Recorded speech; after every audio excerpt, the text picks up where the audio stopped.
All right, good afternoon. My name's Mark Panisi, and as a confession, I am not a diabetes specialist. I am an inherited retinal degeneration specialist. And when Tom Gardner invited me to this meeting, at first I was sort of hesitant about coming because I thought, what can I really add to diabetes? After all, when we think about inherited retinal degenerations, this is my world. And unlike diabetes, IRDs are quite rare. Unlike diabetes, IRDs are primarily due to single gene mutations. And unlike diabetes, we really don't have any cures for IRDs. But there is something different that I think allows us to offer a different perspective. And because we have not had treatments for these diseases for many years, we spend a lot of time actually talking to our patients and really listening to what are the symptoms they have and what are the struggles they have. And that has actually led to a lot of functional testing and a focus on functional testing. So, one thing is that we really focus too much on visual acuity as the main outcome measure in vision. And in reality, vision is really multi-dimensional. And so when we think about vision, visual acuity is very important, the very central part of your vision that you use to read. But also we have to think about the extent of visual vision, our visual fields, contrast sensitivity, our ability to discern different shades of gray, dark adaptation. When you enter into a room, how long does it take you to adjust to the light? Color vision. And so all of these things really dictate what our visual experience is like. Furthermore, these are tests of functional vision, but tasks that we do, such as reading or navigating, these really reflect our functional vision. And that is what patients really care about at the end of the day. And so we need to look at those kinds of tests. So this is all the different functional tests that we use in inherited retinal degenerations. And we have learned over the years that many of these are useful, but the reality is when it comes to getting a drug approved, the agencies actually have very strict definitions for what they will accept as clinically meaningful.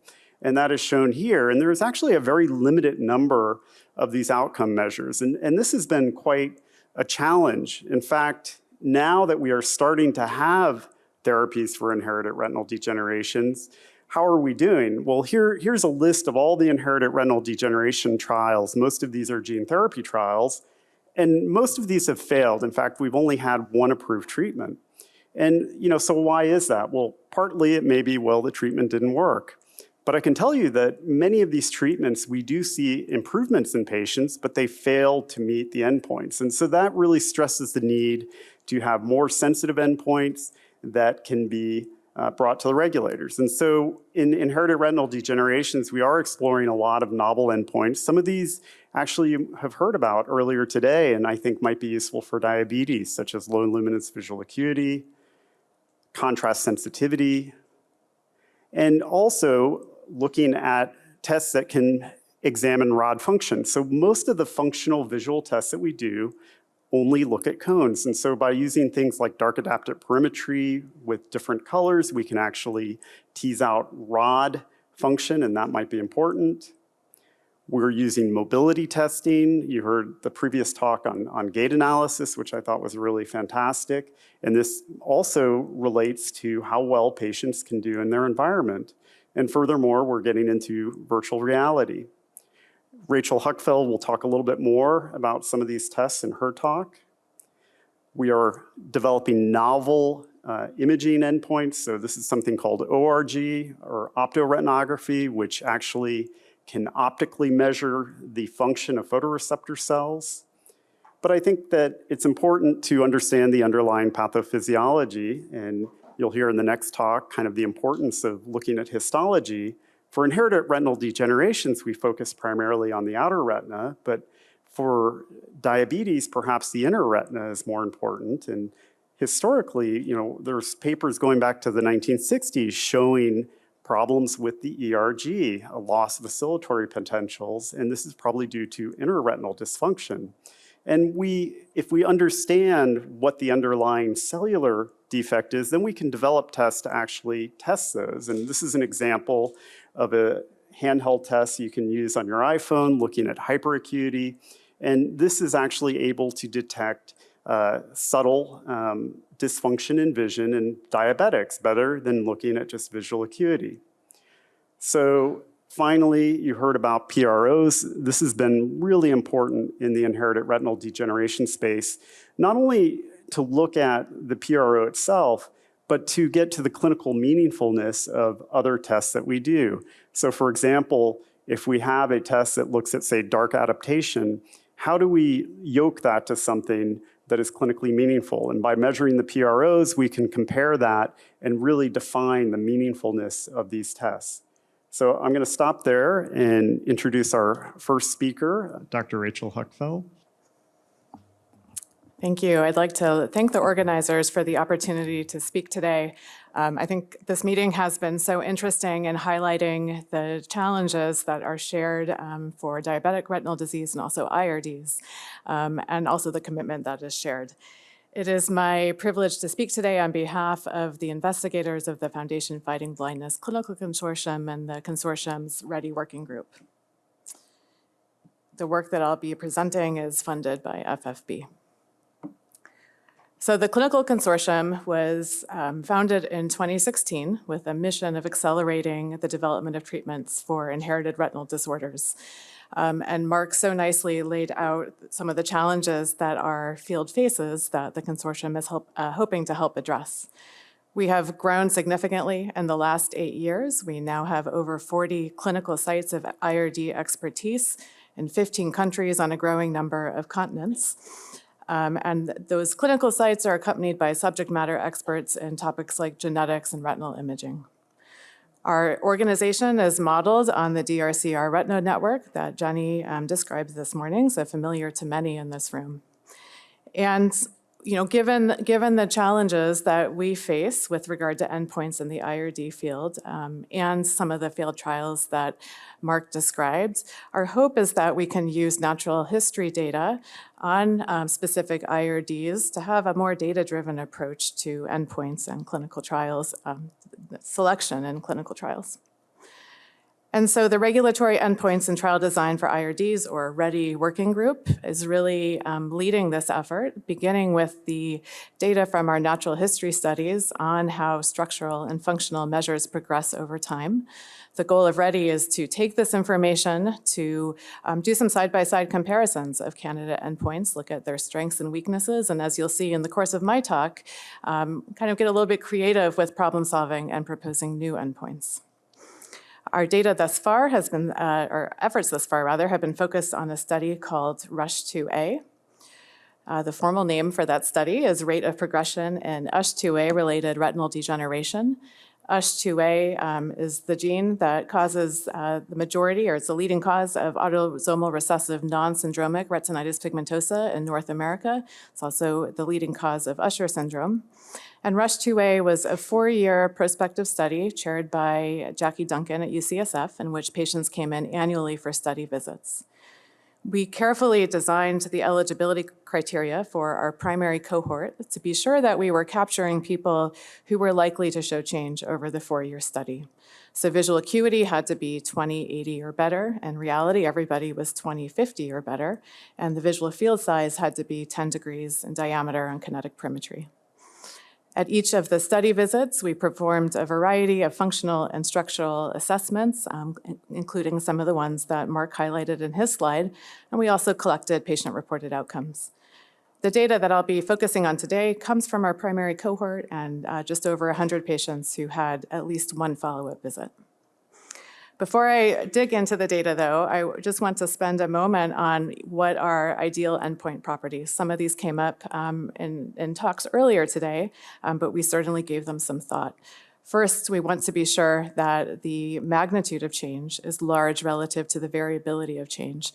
can conceptualize this as signal to noise, and we calculate it as a unitless measure so that we can compare across different outcomes. Second, we want to be able to discriminate real change over time from inter-test variability. So we pay attention to the coefficient of repeatability of a test.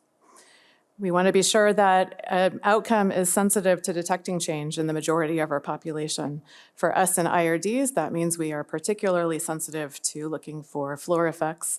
And then finally, of course, we want to be sure that an outcome measure is relevant to how somebody feels or functions with their vision.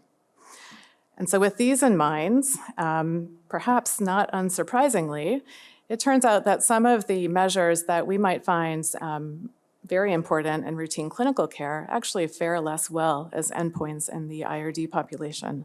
So in the rush to a primary cohort, visual acuity changed by no more than 1 letter a year, such that at the end of 4 years, 60% of our participants were within 4 letters of where they started.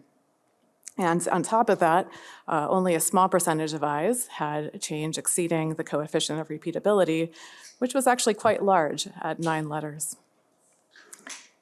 Ellipsoid zone area had its own challenges. Primary among them was the floor effect. In this spaghetti plot that shows the trajectory of each participant's ellipsoid zone area as a function of their disease duration, you'll notice that there are many, many lines clustered underneath that dotted line. That dotted line corresponds to 3 millimeters squared, and that was our floor. Among those that we can measure change in, the variability was so high that that would translate into a very large clinical trial to be able to extract a signal. As we turn to perimetry, and specifically mean sensitivity, we start to see some more favorable findings. So we too are among the people that make people cry with visual fields. In this study, we did static perimetry on a center-weighted, customized 185-point grid. We analyzed that multiple ways, but today I'll focus on mean sensitivity. We found a high rate of standardized change for this, and also about 20% of patients exceeding the coefficient of repeatability at year 4. And you'll notice now that the floor on this particular measure, indicated by the dotted line, has only a small percentage of individuals below it, about 10%. We found similar results for mean sensitivity and microperimetry with a low floor effect, a pretty good standardized rate of change, and now even a higher percentage of patients exceeding the coefficient of repeatability after 4 years. But perhaps the most promising endpoint was one that we didn't expect. And I think this is one of the real strengths of natural history studies is teaching you new things. So full field stimulus threshold, or FST, is a way of assessing retinal sensitivity. And depending on thresholds of sensitivity to red and blue or white lights, we can make inferences about whether responses are rod-driven, cone-driven, or reflect both cell populations. We found that there was a small floor effect for this. We found a high standardized rate of change. We found the largest percentage of eyes exceeding the coefficient of repeatability, not just at 4 years, but also at 2 years. And this was surprising because in the IRD space, we're best acquainted with FST from individuals with Leber congenital amaurosis and clinical trials for that indication. And those are individuals with typically very advanced retinal degeneration. We didn't know if this would be a sensitive measure in individuals across the range of disease severity, which it was for us here. It does have limitations, and I'll get to one of those in a moment. So if I put all this data together across these different measures, looking at standardized rate of change, mean sensitivity on static perimetry was our best candidate endpoint. Looking at binary outcomes with regard to eyes exceeding change greater than the coefficient of repeatability, we saw the most promising results with mean sensitivity on microperimetry and FST. And so if we could just do whatever we wanted, we would have some pretty clear-cut endpoints here. But of course, it gets more complicated. And part of our Ready Working Group's practice has been to get input from industry, but also from regulators. And so in discussion with the FDA, we were reminded that slope-based measurements actually require many visual fields over time. We were reminded that FST is not considered clinically relevant yet.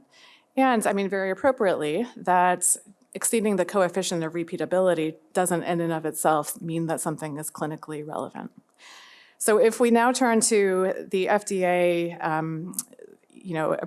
approved upon guidelines for meaningful change, the 3 lines of visual acuity, the perimetry measures that Mark and others have talked about, it's frankly pretty dismal when we look at our endpoints. These are not sensitive ways to detecting change in this population over time. So we wondered, focusing on perimetry for today's purposes, is there a better way to select the pre-specified points? And in particular, is there a way to maximize the chance of picking points that will allow us to meet the guidelines for meaningful change? Our approach to this has been to identify 5 or more points in each patient at baseline that we think have the highest probability of losing function over time. We call these points functional transition points, or FTPs, and we really owe a lot to the work of Don Hood and David Birch and providing the foundation for this approach. I'm going to briefly talk you through it, and then I'm going to show you a more visual schematic. So our algorithm will evaluate every point on a static perimetry grid or a microperimetry grid to see if it qualifies as a candidate functional transition point, or FTP. To meet that candidate threshold, an index point has to have a sensitivity of at least 8 decibels, and it has to have at least one more peripheral neighbor that is 7 decibels or more less in sensitivity than the index point. From among the candidate FTPs, we select our final FTPs, and that decision really tries to give priority to candidate FTPs with 100% of their neighbors having the requisite difference in sensitivity. So here's a more visual view of the algorithm. Here's a representative static perimetry grid where lighter colors indicate more sensitive points. If we zoom in the area in red, now we can see the sensitivity of each of the points indicated with a circle. The green lines indicate neighbor relationships, where the difference between the neighboring points is at least 7 decibels. And so in this plot, we have 3 points that met the bar to be candidate FTPs, but only 2 of those have 100% of their neighbors meeting that requirement for a sensitivity difference of at least 7 decibels. So from this grid, we would choose 2 points as final FTPs. And going back to the original grid, here are our minimum of 5 points that we think are most likely to show us change over time. So when we go back now to the guidelines from regulators for meaningful change, all of a sudden, we've gone from a pretty dismal situation to now having significant, reasonable percentages of eyes, even at 2 years and certainly at 4 years, meeting the threshold for meaningful change. So if we, again, could, if we weren't limited, we would still be thinking about the outcomes I told you about earlier in my talk, but now we have at least a broader toolkit with which to approach endpoint design and clinical trial design. And I will still say that as the READY working group, we still think that continuous slope-based measurements have real advantages with regard to statistical efficiency and how that relates to clinical trial size. We are continuing to refine the FTP algorithm. We will have other opportunities from our own data sets to verify it. And we're using the RUSH-2A 4-year data to explore additional endpoint ideas. We also have a very unique opportunity to bring our original patients back for follow-up at years 7 and 9. We will be adding a virtual reality mobility course to their assessments, and we hope that time and this additional measurement gives us the ability to ask whether early changes in some of our functional measurements predict later changes in clinically meaningful outcomes. And with our additional natural history data sets, we will be able to assess the generalizability of some of these conclusions. I was asked to also just comment on, what is the value of the consortium in the IRD space? And I hope what I have given you a sense of is the ability of really motivated, collaborative, and diversely skilled people to tackle difficult challenges, which is exactly what we've been hearing about here all day. And what makes this possible for us is a very close collaboration across our network, collaboration with colleagues in Europe, for example, working on the same things, and then also the methodology and the infrastructure to make sure that we can collect high-quality data in an efficient manner. I'd like to thank all of the people whose work is represented in what I talked about, and especially Maureen McGuire, David Birch, and Lee McDaniel and Alison Ayala. Thank you. Thank you, Rachel. If I can invite our panelists to come up to the stage, and Rachel, please go ahead and stay up here. So maybe if everyone can just introduce yourself real quickly, if you haven't been up to talk yet. I think I'm the only one. Is it on? Okay, I'm Jim Weiland at the University of Michigan. I'm in the departments of biomedical engineering and ophthalmology and visual science. And I have worked for about 20 plus years on retinal implants. So there's a treatment for inherited retinal disease that uses bioelectronic technology to stimulate the remaining photoreceptors. So many discussions with Tom Gardner about how what lessons learned in that journey can perhaps be applied to other diseases like DR. Great. Well, I'd like to go ahead and just open up the panel for questions on any of the talks.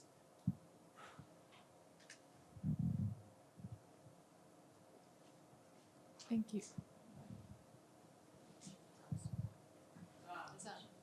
Thank you. Very nice talk, Rachel. So it really highlights how important, how urgent it is to establish natural history study for DR, hearing from you. But at the same time, I realize, IRD typically progress do not reverse over the time. But what we have learned from DR study in the past, for example, panorama study, of course it was, anti-VEGF was given, but we kind of understand in early stage of DR, it can be reversed back and forth depending on how their sugar is controlled and their body condition is better. So how do you advise us to look at even more complicated signal noise ratio if we run into this, natural history study of the DR? That's a big question and a big challenge, and I think it's helpful that if I understood this morning correctly, that there are two parallel natural history studies, right? One in which treatment is being given and one in which it's not. What I've also taken away from today is the really pressing need for early endpoints. And I think the natural history studies will be a way to identify those before people to progress to the point of needing anti-VEGF injections or whatever treatment. I have a question on visual fields as well, and it's excellent to have this data as it relates so well for looking outside of vascular changes in diabetes. So when looking at the functional points that you found in the visual field, is there a correlation to visual field testing with frequency doubling? Are those important with the neurons that go to the different centers? And then similarly, would ERG find any of those changes as well when you're looking for inner ERG changes, and are you familiar with that space? I will maybe start, and then Mark can pick up. ERGs and rod cone degenerations like that in RUSH2A are tough. And so we had many patients where their ERG was flat at baseline, and so we weren't going to subject them to further testing. So that was a test that was done, but not done heavily. I was talking to people here earlier who are focused on using ERG to be more sensitive and pull out some of the inner retinal dysfunction. So I'm sure there is room to bring that to diabetic retinopathy. Frequency doubling, not so immediately familiar with. Mark, do you have? So I think with inherited retinal degeneration, we're primarily looking at the photoreceptor response. So we don't typically measure that, but I think for inner retinal, function, that would be something worth looking at. And to, kind of extend, on ERG, I mean, I do think ERG can show many things, but we have to be a little more specific, right? There are many kinds of ERG. Typically when we say ERG, we're talking about the full field ERG, which is just a global measurement of all of the cells in the retina. And that gives you, a very sensitive, measurement, but it's not very specific because you're summating all of the different cells, and you can dissect out, sort of outer and inner retinal function. But there are other ways to look at the responses, such as multifocal ERG, where now we are looking at a more of a regional response, and that gives us a different set of data. There's pattern ERG, which, rather than a luminance response, is more of a contrast response, and that can actually get to ganglion cell, function. So, there are many different tests that we have. I think, though, what we have to ask the question is, what do the patients sort of experience, and what are the defects they have in life? And, as one of my colleagues said yesterday, Jason McEnany, he said, I can design a test for anything if you tell me what the symptoms are.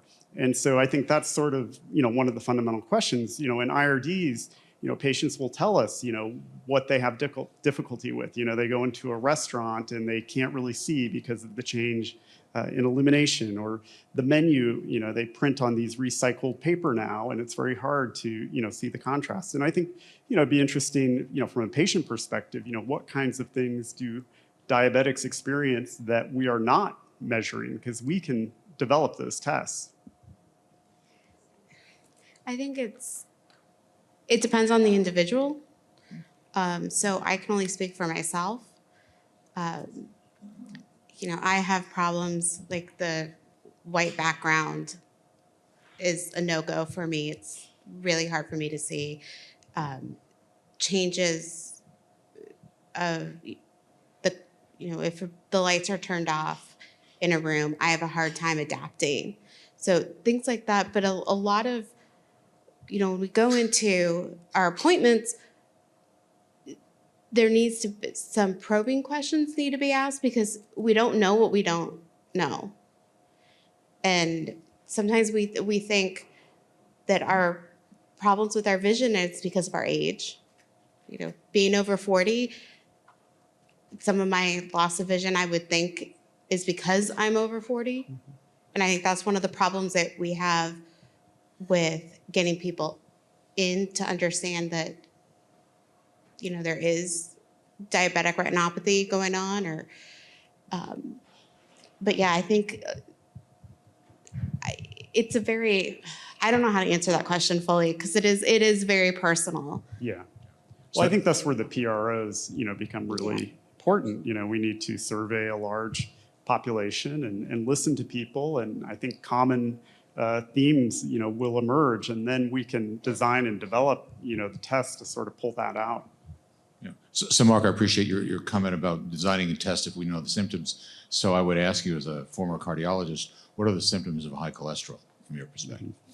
Because, with Framingham, we understood that you could use a high cholesterol as a marker for risk of a future first occurrence of myocardial infarction or coronary event. And it wasn't pegged to a symptom, it was tagged to a number that you could measure, but against which you could intervene. So you could treat to the number and project reduction in risk of future catastrophic event. So that's part of the questions that we're asking ourselves, is what can we do to predict who's at risk of progression before the symptomatic? Yeah, I think your point's important, but there's a difference between a biomarker and a functional endpoint. And honestly, in inherited retinal degenerations, we're searching for biomarkers. We are lacking in biomarkers. We have functional endpoints all over the place, but it's harder to come to biomarkers. I have a question for Rebecca. Rebecca, I'm sorry, go ahead. Really, this is another question regarding the visual field. And in IRD, can you give us a little background or history as to how the 7 decibel change came about? I know that it's both for standard and standard perimetry and microperimetry, Was that a consensus-based decision? And is it appropriate, 7 decibels for a diabetic retinal disease? Thank you so much for asking that question. We are basically stuck with that from a glaucoma meeting in 2009. So just like it is not what we would choose for IRDs, it's probably not what would be chosen for diabetic retinopathy. But we should challenge, we should challenge Absolutely. these things. And I think that we are, that's part of the READY working group is, really trying to work with the regulators to, challenge back and push back Yeah, and what I is would- clinically meaningful. I would add that our FDP approach doesn't mean, oh, okay, phew, now we have something, we can stop pushing. We still want to push for endpoints that make sense to us in the context of IRDs. Yes, I'd like to ask Dr. Pfeiffer, to your knowledge, have any Connect Home studies been done in human or rodent models of diabetic retinopathy? And then how would that information potentially inform the strategies that an engineer like Dr. Weiland might adopt to try to restore some aspects of vision? So the first part, no. There's very few pathoconnectomes that exist as far as using connectomic strategies. I believe we're still the only published one. The ones on the way are also IRD. Then as far as the value in diabetic retinopathy, I think there could be a lot of it, especially in better understanding the vascular changes and especially their association with surrounding glial cells, combined with the impacts on the nearby neurons versus more distal neurons. Of course, connectomics do have the limitation, at least if you're doing ultrastructural connectomics, of a fairly small region of interest that can be capitalized on any given time. And we've actually been working on some bridging imaging modalities in order to better target exact points within a broader retinal range. I'd like to ask Dr. Weiland a question. When you see the remodeling of the retina, how does that make you, feel about trying to restore vision in patients who have lost severe vision with things like retinal implants or optogenetics? It doesn't make it easier, right? And in fact, Robert Mark, who's the founder of the lab that Dr. Pfeiffer came from, has gone back and forth on the value of these type of interventions. He came out with a very strong statement about 20 years ago saying, don't bother, the retina remodeling is too severe, and any intervention strategies are going to fail because of that. He softened it later, a few years later, he softened his stance because the question, we pretty much acknowledge we're not going to be able to restore vision to what would be considered healthy vision. But the question is, can we provide some useful function? And the answer so far is not really. It's we can, with bioelectronic implants, we're able to provide for people who really wanted to use them, patients who got them, who were really determined to use them, they found a way to use them. In general, they were considered patients found them not useful, which means you don't have a product anymore. So we are, and the remodeling, there's no evidence really in any neurological disorder, there's no evidence that by providing these interventions, you somehow slow the progression. So you are able to provide some sense of sight, but then the degeneration continues. So it's likely that they're going to, even if you were able to give someone restore vision to a certain extent, they would progressively lose that as well. So that, again, is perhaps even an ethical question, is an intervention that we know is going to go away. Is that also something we should be pursuing? Is that worth doing? In any case, we're back in the lab working on bioelectronic implants and trying to make better technology. And what do you think about bypassing the retina and going to the cortex? So that's,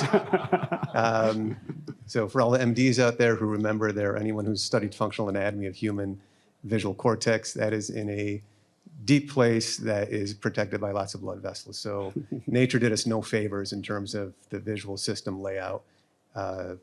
in terms of providing access to people like ourselves who might want to try and intervene by attaching something to it. So can I make it a point, since I'm kind of the harbinger of bad news here? So yes, I was trained by Robert Mark, and there's definitely a very strong part of my PhD work was demonstrating that photoreceptor degeneration diseases progress to full-blown neurodegenerative diseases affecting the entire retina, which is largely why we were looking early interventions, because at this point, part of what we're looking at in the retinal remodeling community is better understanding at what time points different therapeutics are most likely to be helpful. So certainly bionics, if you're looking at somebody who's lost a lot of photoreceptors at that point, they may not have photoreceptors to treat via genetic interventions. Maybe photo switches might be able to be helpful in the inner retina. And so I think what it's ultimately going to come down to is having a comprehensive understanding of the progression of the disease so that we can both halt it and make it amenable to these therapeutic interventions. And that's really, I think, the goal of retinal remodeling, not just cataloging all the ways things go wrong. So I'll just add preservation of the inner retina so that we have a nice substrate for artificial interventions is important, even if photoreceptor degeneration continues. Great. Well, thank you. I'd like to thank all of our panelists.